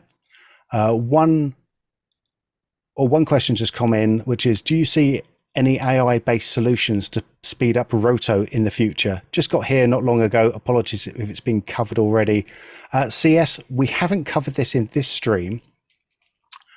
We have covered it in earlier streams, but Marco, do you want to give the sort of Cliff Notes version of AI-based roto solutions? Sure. You know, at this point, it kind of depends on what your end result needs to be. There's solutions out there that create a matte that's almost there, that's not quite there, that requires extra work. Most of the Silhouette customers require spline output so that it can be edited during the composite by the compositor in case it's not quite right. And currently, there's just not a good way to create splines that have as few keyframes as possible with as few points as possible. And most roto artists are really particular about where and how many points they create in a shape. They want those points to be consistent between keyframes. And generally, the solutions that are out there now create a ton of points and a ton of keyframes. And in Silhouette, we've, in the last release or two, we've tried to address some of that. If for some reason somebody received that kind of output where they had a ton of keyframes and a ton of points with the multi-frame mode that can be basically faded in and faded out temporally at the beginnings and ends of the adjustment, so that if, for instance, you had a ton of keyframes and a ton of points and it slowly drifted over time and you needed to kind of ramp that keyframe adjustment in over time, you can. I think the shorter answer is there's currently not a workable solution for the type of quality that's required for television and motion picture productions. And I think that's the problem. You might be able to generate a matte really quickly that's 95% there, but then it takes you longer to fix it than it would be if you just roted it within Silhouette or Mocha to start with. How that fleshes out in the future, I don't know. I think what we've tried to do is create kind of best of breed manual tools so that you can roto any shot. I mean, the kind of shots that we see from our customers are a moving camera with somebody running through the forest with flickering leaves, and none of the AI solutions will handle that, whether it's even just generating a matte. So again, our customers complain if something's a 16th of a pixel off, and if the composite doesn't look realistic, then it's no good. So for quick comps and maybe color correction, those generated matte systems are pretty good, but not of the quality that's required at the current time. Yeah. Thanks, Marco. Yeah, I think that's really the takeaway. Like the future isn't here yet. So we're still working with the demands of our customers for the highest quality roto possible. Ben, I'll just wanted to say one thing about stability before you wrap up. Please. There's definitely an art to writing or creating text prompts, and within the user guide, there's a link to the stability documentation where there's a whole write-up on kind of the proper use of prompts and what to write and how to write it and how to edit them. So it's not a very long read, but it's definitely worthwhile to take a look at. And I'm sure there's plenty of other resources on the internet that kind of help with those prompts. That's right. And like if you want to get AI on top of AI, then you can even ask ChatGPT to help write prompts as well. So that will sort of try and delve into your brain and sort of do a shortcut on some of the kind of technical and a bit more arcane elements that you might have to put in to get the result you want. But like I said, all of this stuff is changing very, very quickly, and each of the models, as they get tweaked, you have to talk to them in a slightly different way to get the result out that you actually want.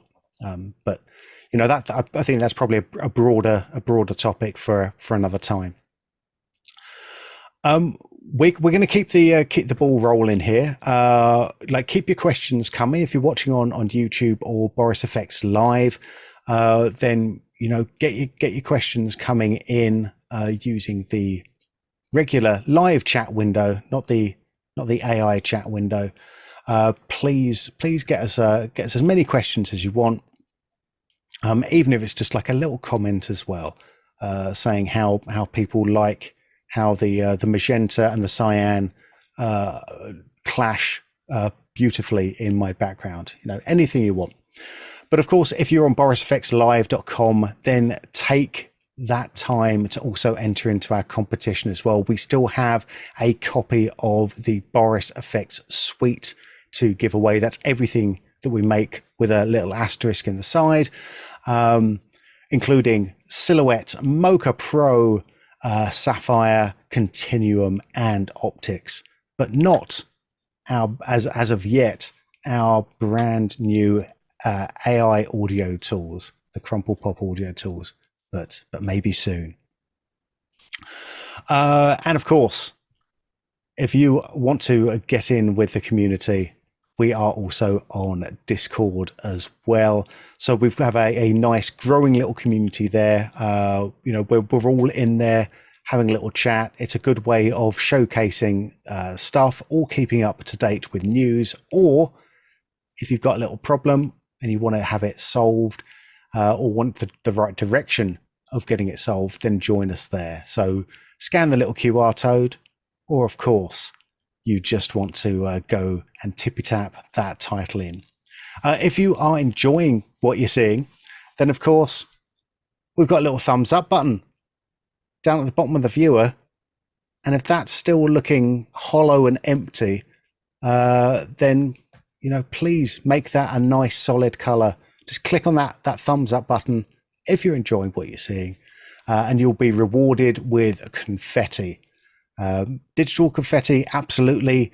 Real life confetti, unlikely, but not impossible. So yeah, you're watching Boris FX Live. Thank you very much for joining us again. We still have a lot to go through. I'm going to be handing over the reins now to Elizabeth Postel, who is going to be talking about another new feature in Silhouette 2023, which is some of the new grain management tools.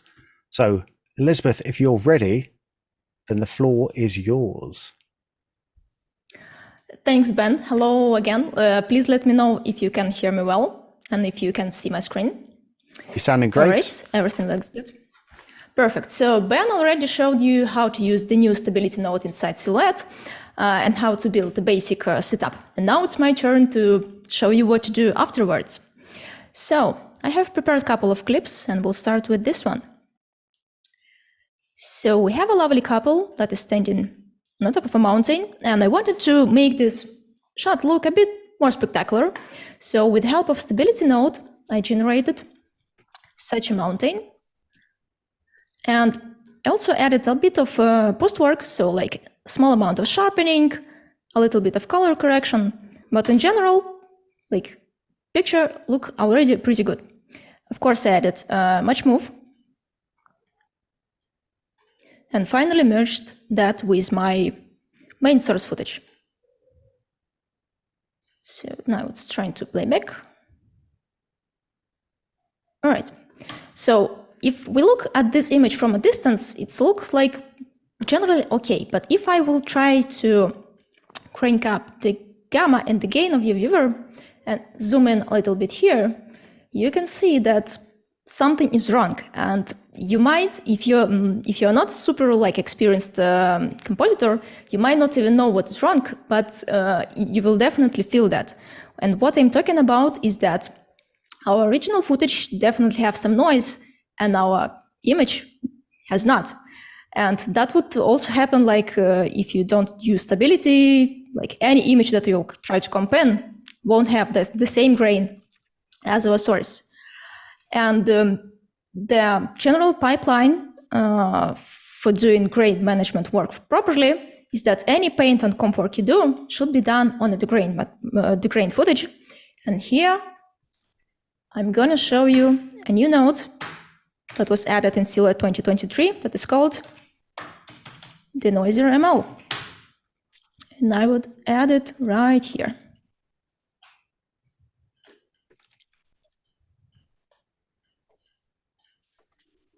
And I hope you can see the difference when I switch between before and after. So it's doing quite a great job straight away. We have not a big amount of settings inside Denoiser ML. So basically the default setting that is called, default model, sorry, is called camera noise, and that is supposed to remove general sensor noise from the camera. And the second one is better to use for low light shots that was shot without big amount of light, and also if you have some compression. But this is definitely not a night shot, so I would leave the default model. And let's move on.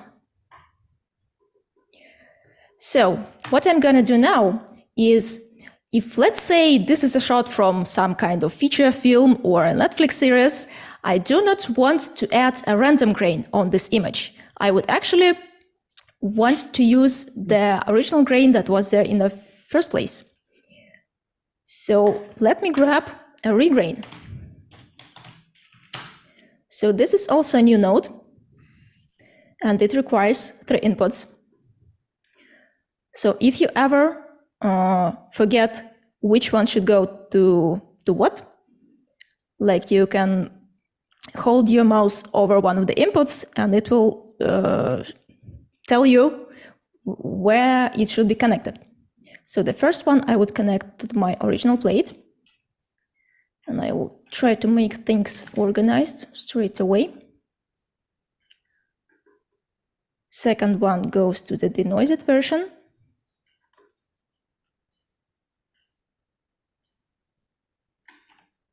Like this. And finally, third input is for our final composite.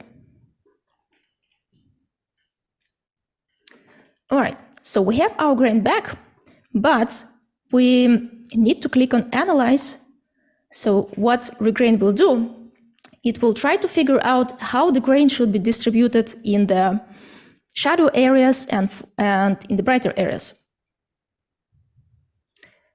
All right, I would turn off the scattering for now, because I don't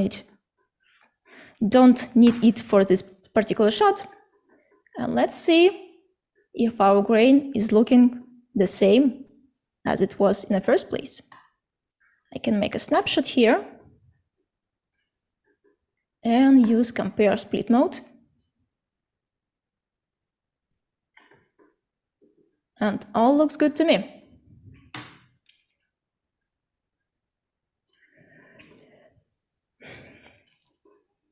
So I did not use the scattering for this particular shot because there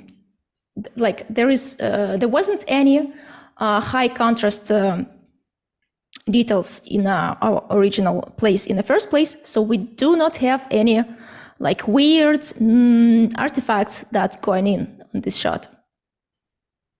So not much of a work should be done later.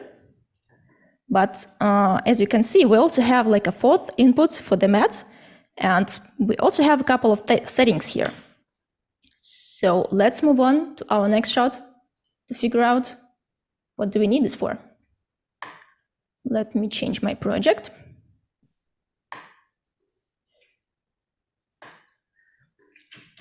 All right, this is our next shot.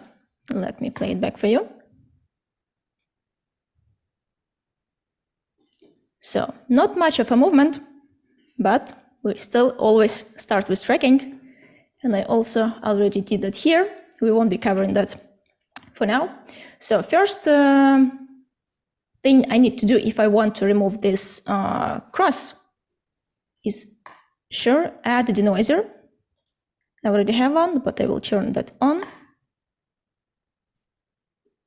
Now it's turned on, and if you can see here closely, for this shot I actually used the second model, compression plus noise, because this shot is actually really dark in the first place. And you might even ask, why would we be worrying about the grain in such low light shots? But if you want to do your work great, you actually need to check all of your gamma ranges, because you never know what a color corrector colorist will do like after your work. And if at one point they will want to make your shots a bit lighter, then all of this are gonna be seen. So yep, I leave my denoiser at the second model. The next thing that I did is I tried to do some color suppression and kill the blue spill as much as I could. And now that was a time for a cleanup. So what I did here, I separated my details and colors to the two separate flows.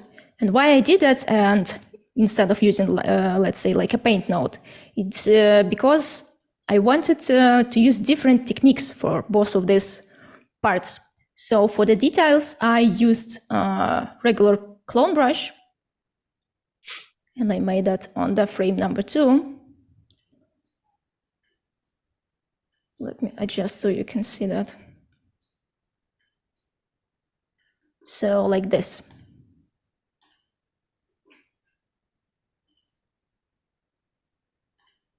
Yep, and for the color, I actually used inpaint because I only needed like a smooth gradient. And once I combined it back, our cross is gone. And then when I come that back over my original plate, this is how it looks like. And once we try to apply the same technique as was shown in the previous shot with the regrain, look what will happen if we don't do any additional preparation work. So we kind of can see these artifacts that was left over from the cross, and usually they appear where there was like a high contrast element that is really looking different to what our final comp is now looking. And this is what the force input is needed. So let me even try to disconnect it and create a new roto node. So that would be a bit more clearer. And let's draw a simple shape like this and connect that. So now if I turn on the scattering, our problem is gone, but our grain is now being scattering over the whole image. And we not quite want exactly that, because ideally you would want to leave the original grain as much as you can, but only apply the scattered grain on the areas where you actually did your paint work. So once we enable the scattering, we also have the scatter box, and what it defines, it's basically you telling Regrain to like sample my grain out of here. So this area should have no details, and this place work quite fine. And to be able to use our matte, which just looks like this, we need to go down in our grain settings and now enable the matte. So we can use different channels. For example, if you feed a green matte, you can change that here, but generally that will always be alpha. And if I turn on and off the scattering now, you can see that all of the grain that was in our original shot stays the same. Again, let me do a snapshot. Now we get back to the beginning.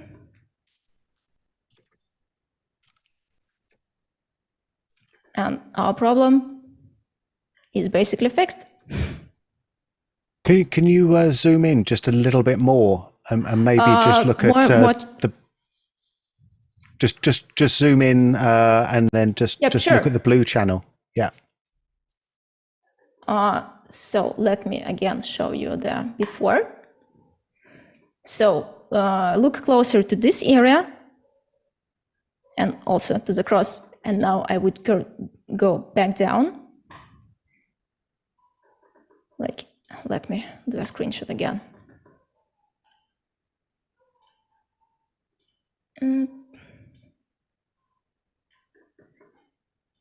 So, do you see Grain, Ben? Yes, I do. Yep. Like, there we go. Yeah. So basically, the only thing that's changed is the stuff that's within the roto shape. Yep. Right. So the idea was to leave the original grain on this part of the image, but do not have like any of the weird artifacts that we had originally here. And this one is looking pretty good.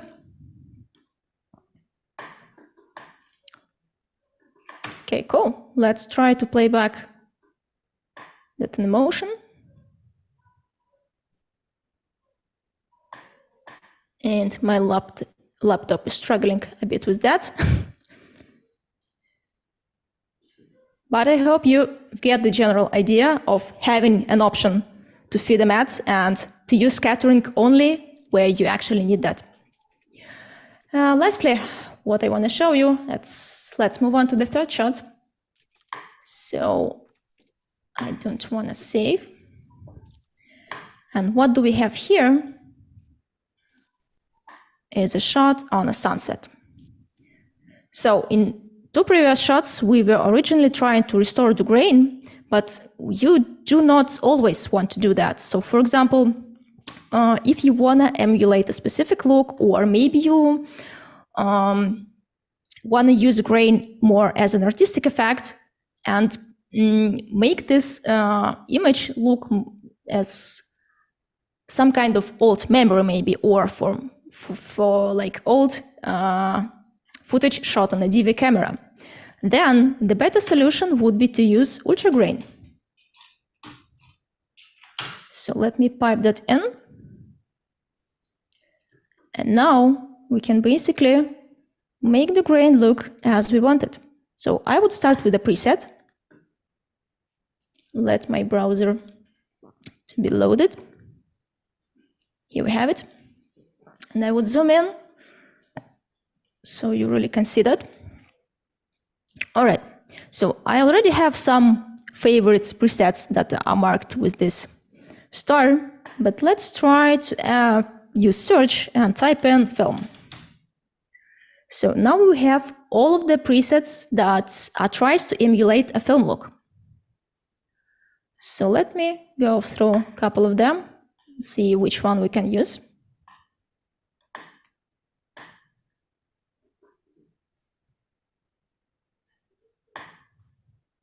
This one feels like a bit too much for me.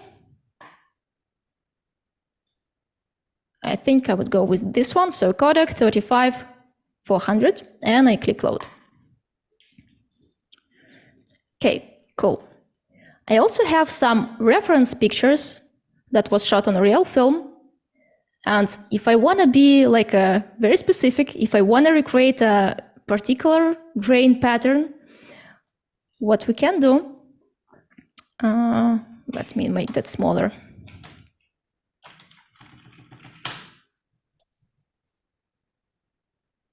So we would just look at this image as a reference. And what I can notice from now is that while shooting on a real film, we actually get more grain in our highlights area than in our shadows. If you want to know why it's happening, check out the tutorial that will come out tomorrow on our Boris FX YouTube channel. But for now, let's just keep that in mind.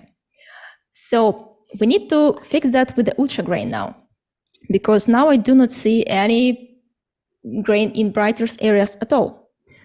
So I head over into my settings inside ultra grain, and basically I have 3 dials, so I can control amount of the grain in my brights, mids, and darks. So let me actually turn everything to 0 and try to build that from scratch. So again, we're here trying to recreate this. So I crank up my brights.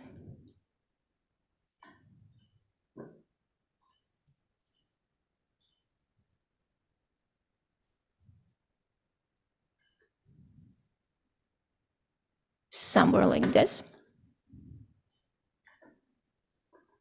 And now let's tweak our shadows. Again, we do not have too much of the darks, so we can just leave that at 0, and small amount of mids is needed. Cool, maybe that's a bit too much. So something like this.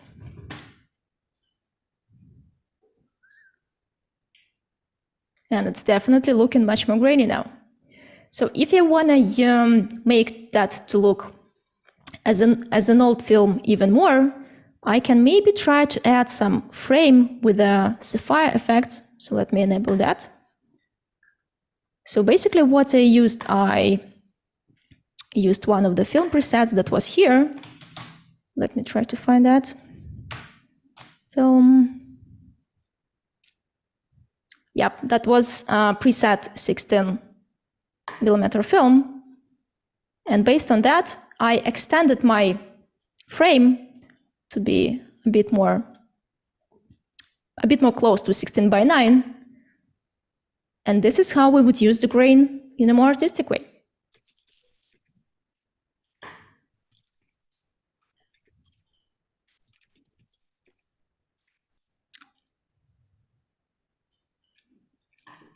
Okay, cool. This is basically all what I wanted to show you for now. I hope you now have a better understanding of new grain tools in Silhouette 2023. And you can now see how easy it is to use that, as you do not really need to spend much of a time by tweaking all of them, trying to match every subtle amount by different color channels. You just click one button, analyze, and Regrain do most of the work for you. Yeah, I think that's the thing that's really really lovely to see on my side, is that the whole grain management system is now so straightforward in Silhouette. You've got your denoiser up at the top, and then you've got the Regrain that basically talks you through what you need to do down at the bottom, and then at the output of that, you've got grain that perfectly matches your original plate, which is really impressive. Yeah, that's the point. Because sorry, Ben, go ahead. Yeah. No, I was just going to say I did have one question for you though, with regards to the scatter. Like, would you use scatter by default, or would you only really use it when you can see the halos going, in your image? I would mostly try to use scatter only over the areas that we changed. But if I do not really see any weird places, I would perhaps leave it off. Yeah, okay. Because Regrain already doing the work with really matching that differences in highlights and highlights and darks. Yeah. Marco, did you have anything to add with the grain management workflow? I think Elizabeth did a great job there explaining it all. No, it was great, and I just think for those of us who never had these tools in the past, matching grain was always a task, and to now know that you can really match to the exact grain it's huge, and it's for the most part pretty painless. So to be able to tell a visual effects supervisor that yes, it's the same grain, you're always getting a perfect match. So what was previously a very difficult task to do properly is now very simple, and it's somewhat shot dependent. Like in the case of Elizabeth's shot with the cross, you start to see those artifacts. If you see it, you've got the scatter, and you can decide whether you're going to scatter the grain over the whole frame or just within the alpha channel. So to me, it's really exciting. Any of these things that solves a task that otherwise was difficult, and not only just solving it, but solving it in a really clean, proper way is really exciting. Not that you get that excited about grain, but for people that have to do this, it's really important.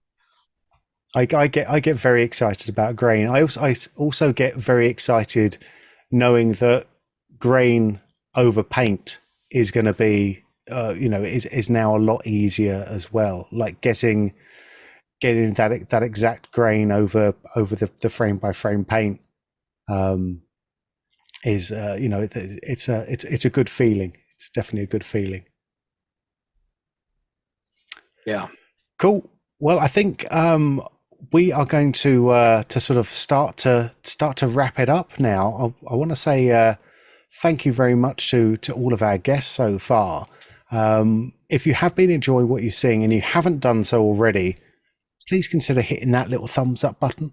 You know, it really does help us out a lot. It costs you nothing, and you get the frisson of seeing a little particle explosion when that thumb turns bright white.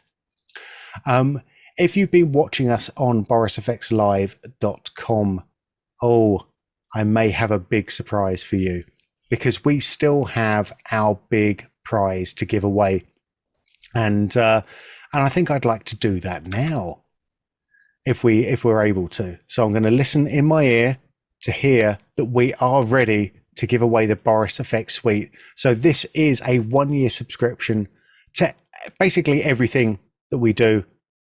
Asterisk. So Boris FX Suite contains Silhouette that we've seen today. It also contains Sapphire, Continuum, Mocha Pro, and Optics, of course. So the only thing that we're not doing as part of our Boris FX Suite, and this is the reason why I say everything we make asterisk, is because it doesn't contain the brand new Crumple Pop AI audio filters. And that's the only thing. Those haven't been integrated into the Boris FX Suite yet. But we'll see what tomorrow brings. But it's not going to be tomorrow. All right, let's give away some stuff. Enough of the dilly-dallying. Let's roll the tombola.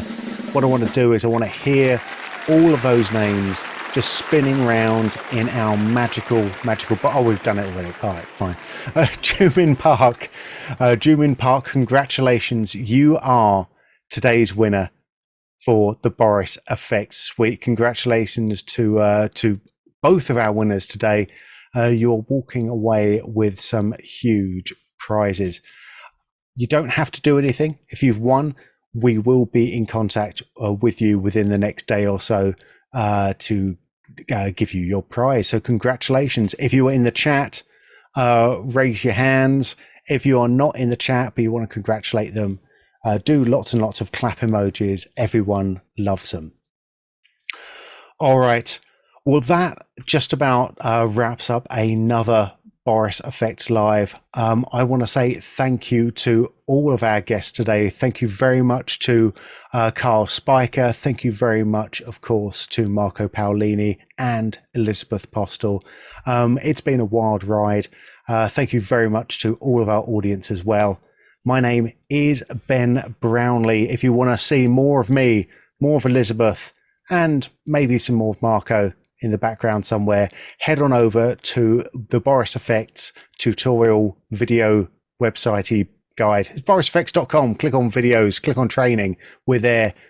Loads of hours of all of the stuff that you've seen today, but in much more detail. And of course, join us at the next Boris FX Live to find out dates and deets. Go to borisfxlive.com. But for now, I am and forever will be Ben Brownlee.